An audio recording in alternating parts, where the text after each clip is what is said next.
So I've been exploring why it really triggers me so much to be intimately tied to people who act in a disruptive or self-destructive or a reactive way.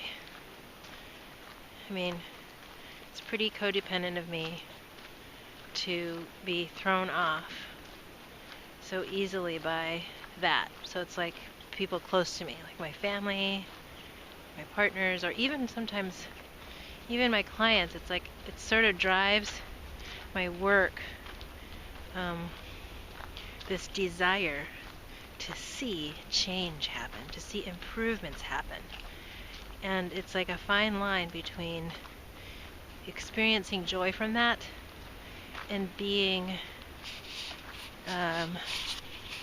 attached energetically to a certain outcome in order to experience fulfillment or performance in my mind's definition. So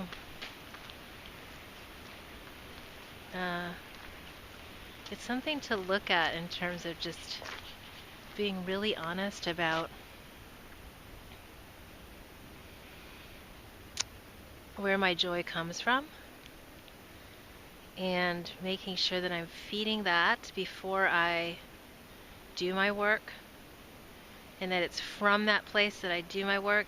My work does not fill that place solely. It can augment it, but it's not the source, the sole source from which that well is filled.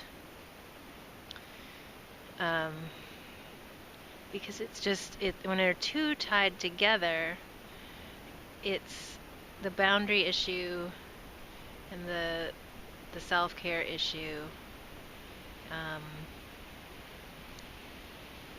get confused. And it's really interesting because we're in this age of telling ourselves that we're here to do certain work, that is our source of fulfillment, that when we connect with purpose and we're working on purpose and living on purpose, we've found something. What I'm realizing is that when we put too much of ourselves and all of our passion and purpose into work,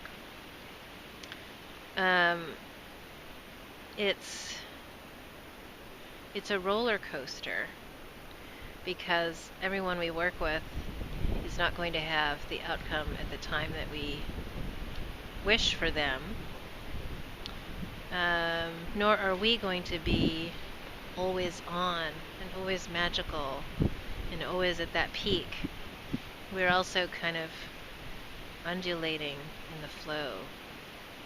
And I now know and I see that so much of my motivation for work is seeing transformation happen. I have a need to be surrounded by that. So when it doesn't happen in front of my eyes, I get very knotted up, and I have to find some way to let go of that tension actively. So here I am on my hike. Breathing and moving really, really helps. Eating well in terms of the foods that really energize me rather than weigh me down also helps.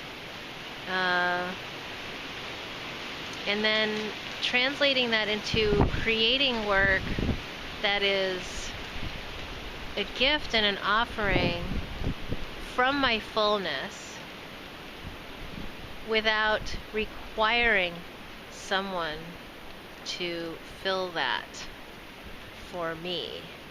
So being totally empowered in my own fulfillment, even if it involves the act of sharing and connecting, that I am doing that act from my place of power and choice,